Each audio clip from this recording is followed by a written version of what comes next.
خداوند چوپانی من است، محتاج هیچ چیز نباشم. همیشه در پیش من است، محتاج هیچ کس نباشم. در جایهای سرعلف مرا میخواباند، سوی آبهای راحت مرا میگرداند. به خاطر نامی خود بر راههای عدالت هدایتم میکند،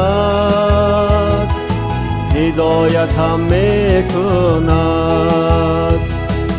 خداوند چوپانی من است، محتاج هیچ چیز نباشم. همیشه در پیش من است، محتاج هیچ کس نباشم. حتی اگر به سایه مرگ و هلاکت رسم، چوپانی نیکو با من است، از بدی ها نمی ترسم.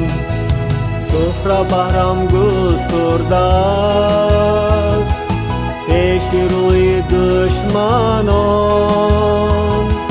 سرم را مسح کرده است کاسم از لبریزان.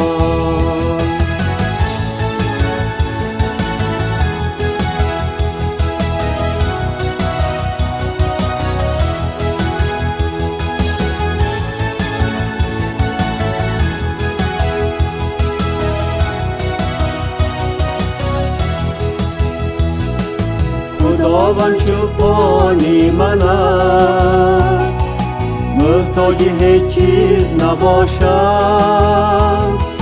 همیشه در پیش من است، محتاج هیچ کس نباشم. نیکی و مهربانی از روی فرخندگی با من رو می نماید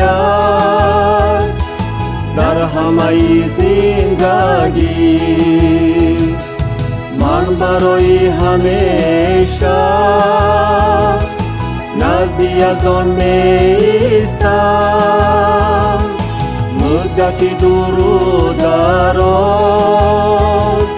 آنجا ساکن می شوم.